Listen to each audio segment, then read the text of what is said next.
March 4th, Wednesday. Gospel of the day. Must good be repaid with evil? Just so, the Son of Man did not come to be served, but to serve. This is a strange paradox of human life. You do good and you are repaid with evil. Prophet Jeremiah cries out, "Must good be repaid with evil?" Jesus, the innocent one who went about doing good, says that they will condemn him to death. But the greatness of these two is that they would not retaliate evil with evil. To be like them, one has to realize the purpose of one's life. Why has God placed me on earth? Jesus spells it out. Did not come to be served, but to serve, and to give his life as a ransom for many. Hence the readiness to suffer in fulfilling God's plan. To be like them, one has to realize the purpose of one's life. Why has God placed me on earth?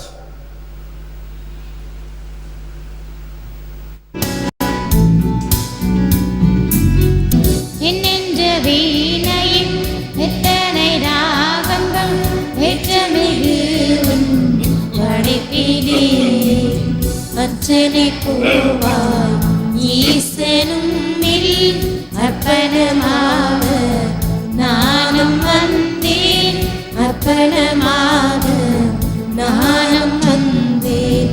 என் நெஞ்ச வீணையில் எத்தனை ராகங்கள் ஏற்றமிகும் படைப்பிலே.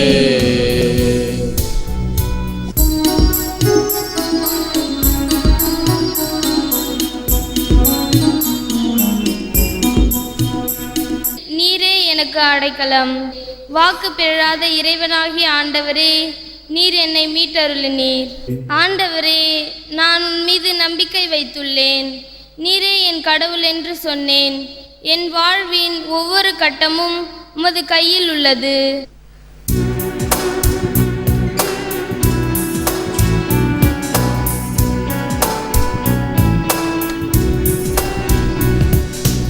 ஆயன் தன் மந்தையை காப்பது போல ஆண்டவர் நம்மை காத்திடுவார். ஆயன் தன் மந்தையை காப்பது போல ஆண்டவர் நம்மை காத்திடுவார். ஆண்டவர் உங்களோடு இருப்பாராக, உம்மோடும் இருப்பாராக. புனித மத்தேயு எழுதிய நற்செய்தியிலிருந்து வாசகம். ஆண்டவரே, உமக்கு மகிமை. மகிமை. அக்காலத்தில் இயேசு எருசலேமை நோக்கி செல்லும் வழியில் 12 சீடரையும் தனியே அழைத்து, இப்பொழுது நாம் எருசலேமுக்கு செல்லுகிறோம். மானிட மகன் தலைமை குருக்களிடமும் மறைநூல் அறிஞர்களிடமும் ஒப்புவிக்கப்படுவார். அவர்கள் அவருக்கு மரண தண்டனை விதிப்பார்கள். அவர்கள் அவரை ஏளனம் செய்து சாட்டையால் அடித்து சிலுவையில் அறையும்படி பிற இனத்தவரிடம் ஒப்புவிப்பார்கள். ஆனால் அவர் 3ஆம் நாள் உயிருடன் எழுப்பப்படுவார் என்று அவரிடம் கூறினார். பின்பு செபதேவின் மனைவி தம் மக்களோடு ஒரு வேண்டுகோள் விடுக்குமாறு இயேசுவிடம் வந்து பணிந்து நின்றார். உமக்கு என்ன வேண்டும் என்று இயேசு அவரிடம் கேட்டார். அவர், நீர் ஆட்சி புரியும் போது என் மக்களாகிய இவர்கள் இருவருள் ஒருவன் உமது அரியணையின் வலப்புறமும் இன்னொருவன் இடப்புறமும் அமரச் செய்யும் என்று வேண்டினார். அதற்கு இயேசு, நீங்கள் என்ன கேட்கிறீர்கள் என உங்களுக்கு தெரியவில்லை. நான் குடிக்கப் போகும் துன்பக் கிண்ணத்தில் உங்களால் குடிக்க இயலுமா என்று கேட்டார். அவர்கள், எங்களால் இயலும் என்றார்கள். அவர் அவர்களை நோக்கி, ஆம், என் கிண்ணத்தில் நீங்கள் குடிப்பீர்கள்.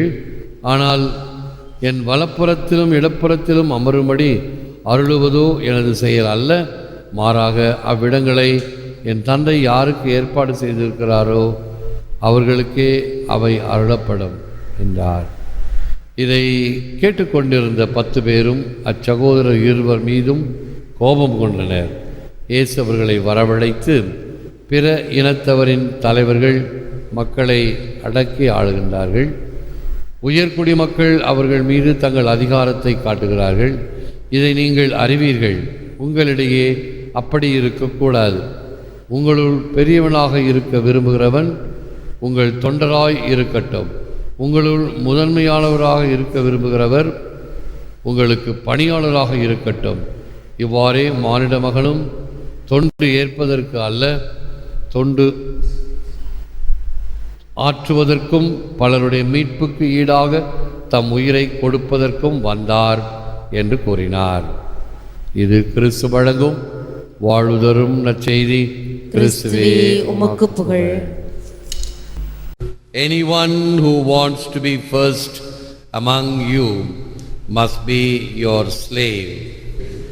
உங்களுள் முதன்மையானவராக இருக்க விரும்புகிறவர் உங்களுக்கு பணியாளராக இருக்கட்டும்.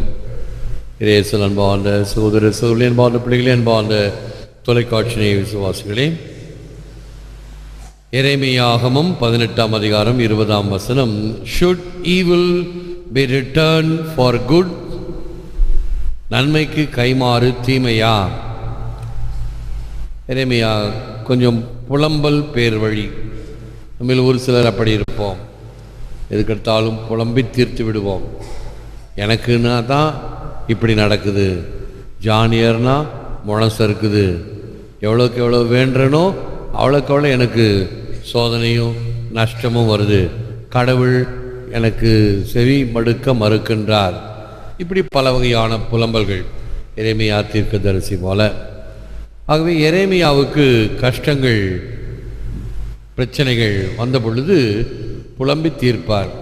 அப்படி ஒரு புலம்பல், நான் நன்மை செய்கிறேன், எனக்கு கைமாறு தீமையா அப்படின்னு கேட்குறார். இன்னொரு இடத்துல சொல்லுவார், ஆண்டவரே நீர் என்னை ஏமாற்றி விட்டீர், என்னை மயக்கி விட்டீர், இந்த பணிக்கு அழைத்தீர், இந்த பணி எனக்கு இவ்வளவு துன்பமும் துயரமுமா இருக்கிறதே, இப்படின்னா நான் வந்திருக்கவே மாட்டேன் என்று பல வகையான புலம்பல்கள். ஆனால் எரேமியா ஒரு வன்மையான தீர்க்கதரிசியாக விளங்கியவர். எரேமியாவும் ஏசாயாவும் மிக அருமையான தீர்க்கதரிசிகள். இயேசுவினுடைய இந்த துன்புறும் ஊழியன் இவைகளை பற்றி எடுத்துரைப்பதில்லை, இயேசுவினுடைய பாடுகளை பற்றி எடுத்துரைப்பதில்லை. இந்த நன்மைக்கு கைமாறு தீமையா என்று அவர் கேள்வி கேட்பதே அவருடைய நம்பிக்கையின்மை தன்மையும் கடவுள் மீது அவர் கொண்டிருக்கிற சந்தேகமும் வெளிப்படுகிறது. ஒரு காலம் நன்மைக்கு அல்லது நன்மை செய்யும் பொழுது அதனால் தீமையோ தீவினையோ தீப்பயனோ நேராது. தீமைகள் தீமைகளை கொடுக்கும், ஆனால் நன்மை ஒரு காலம் தீமையை தராது. இதுதான் உண்மை. அதற்கு என்ன ஒரு உள்வாங்கல் நமக்குள் இருக்க வேண்டும்? ஏன் சில சமயம் இப்படி நமக்கு தெளிவில்லாத தன்மை என்றால், நம்முடைய இந்த வாழ்க்கையின் யதார்த்தங்களை, கிறிஸ்துவ விழுமியங்களை முழுமையாக புரிந்து கொள்ளாத தன்மை. உதாரணமாக இன்று கொடுக்கப்படுகிற ஒரு விழுமியம், to reign is to serve. To reign is to serve. பணி செய்வதே ஆளுமை, பிறருக்கு பணி செய்வதே லீடர்ஷிப். ஒருவன் தலைவனாக இருக்கிறார் என்றால் பிறருக்கு பணி செய்தல் வேண்டும். இந்த பணி செய்தல் தியாகத்தோடு கலந்ததாக இருந்தால் அவர்கள் மிக சிறந்த தலைவர்களாக இருப்பர், மகாத்மாக்களாக மதிக்கப்படுவர். இல்லை என்றால் ஒரு 4ஆம் தர அரசியல்வாதியை போல கைமாறுக்கும் ஊழியத்திற்கும் ஊதியத்திற்கும் உழைக்கக்கூடிய பேர் வழியாக இருப்பதை பார்க்கிறோம். இழப்பவரே தலைவர் என்று நாம் கிறிஸ்து ராஜா திருநாளில் சிந்திப்போம். கிறிஸ்து நமக்காக இழந்தார், அனைத்தையும் இழந்தார். ஆகவேதான் அவர் இன்றும் மக்களுக்கும் மனங்களுக்கும் மன்னராக விளங்குகிறார். அனைத்து உலகிற்கும் அரசராக விளங்குகிறார். அரசர் என்ற இந்த பதமே இப்பொழுது வழக்கொழிந்து போன நிலையில் இயேசு கிறிஸ்து ஆண்டவர் அரசர் என்பது இன்னும் அர்த்தமுள்ளதாக இருக்கிறது. எவ்வுயிரும் என் உயிர் போல் எண்ணி இறங்கவும் நின் நெய்வத அருட்கருணை செய்வாய் பராபரமே. எல்லாவற்றையும் நம்முடைய போல கருதக்கூடிய ஒரு மனநிலையை நாம் செபித்தல் வேண்டும். Before the Christian goes to the church, let him visit the hospital. Before he reads the Bible, let the Christian help the beggar. கிறிஸ்துவன் கோவிலுக்கு போகும் முன் மருத்துவமனைக்கு செல்ல வேண்டும். விவிலியத்தை வாசிக்கும் முன் ஒரு ஏழைக்கு உதவட்டும். இவைகள் எல்லாம் வெறுமனே பைபிள் படிப்பது அல்ல. பைபிள் படிப்பது என்பது நம்முடைய வாழ்க்கையில் அது வாழ்ந்து காட்டப்பட வேண்டும். To be translated in our life. என்ன படிக்கிறோம் அது செயல்பாட்டில். ஆகவே கோவிலுக்கு வருகிறோம் ஆண்டவனை தொழ, ஆண்டவருடைய ஆசிரை பெற. அந்த ஆண்டவருடைய ஆசிரை நாமும் பெற்று பிறருக்கும் கொடுக்க வேண்டும். யாருக்கெல்லாம் தேவையோ செபித்தல் வழியாக, சந்தித்தல் வழியாக, உதவி செய்தல் வழியாக பிறருடைய துன்பத் துயரங்களை ஒரு ஆத்மார்த்த மனசுத்தத்துடன் அவரிடம் கேட்டு அந்த துன்பத்துக்கு ஆறுதல் அளிக்க, இப்படி பல வகையிலே நாம் செயல்பாடுகளை செய்ய வேண்டும். Beyond the defeat there is triumph. Beyond death there is life. வாழ்க்கையிலே இயேசுனுடைய சிலுவை சின்னம் ஒரு தோல்வியை போல தெரியும். இயேசு கிறிஸ்து எல்லாம் சேர்ந்து சிலுவையில் அரைஞ்சு கொன்னுட்டாங்க, முடிஞ்சு போச்சு கதை. இல்லை, it is not a full stop, it is a comma. அது முடிந்தது அல்ல, ஆரம்பம், தொடரும். காலியான கல்லறை திருச்சபையின் கருவறை என்று சொல்லப்படுகிறது. காலியான கல்லறை, கல்லறையிலே இயேசுனுடைய இறந்த சடலம் இல்லை, உயிர்த்து விட்டார். அதுதான் திருச்சபையினுடைய கருவறை. திருச்சபை எப்பொழுது பிறந்தது?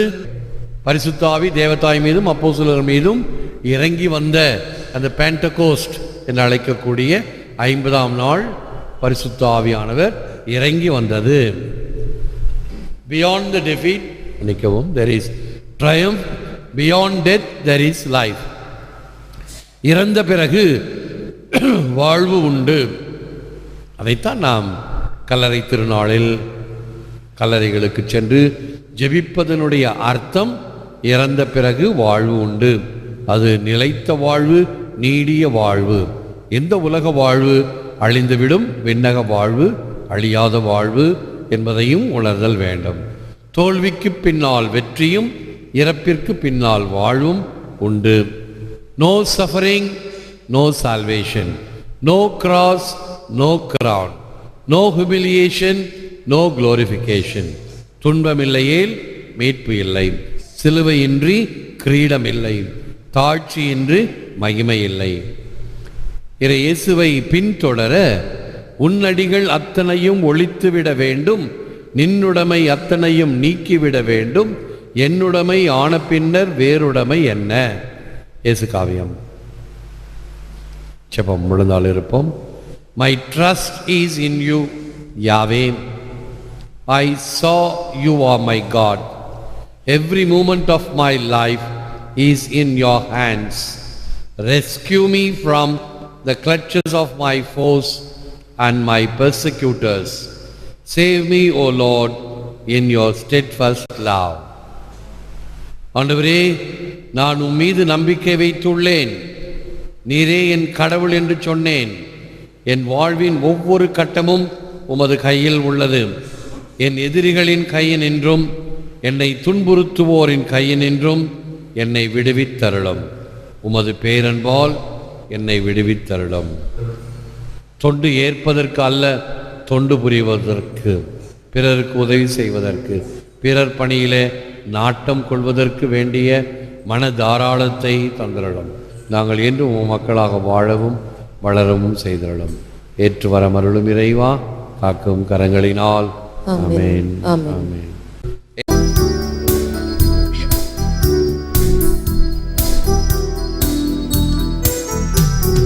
காணிக்கை காணிக்கை காணிக்கையாக வருகின்றோம். ஏற்றிடுவாய் மாற்றிடுவாய் என்னையும் பலியினில் சேர்த்திடுவாய். காணிக்கை காணிக்கை காணிக்கையாக வருகின்றோம். ஏற்றிடுவாய் மாற்றிடுவாய் எம்மையும் பலியினில் சேர்த்திடுவாய். நன்றி என்று நிற்போம், ஆசி பெறுவோம். ஆண்டவர் உங்களோடு இருப்பாராக. உம்மோடும் இருப்பாராக. எல்லாம் வல்ல இறைவன் பிதா சுதன் பரிசுத்தாவி உங்களை ஆசீர்வதிப்பாராக. ஆமென். சென்று வாழுங்கள், திருப்பலி நிறைவேறிற்று. இறைவா உமக்கு நன்றி.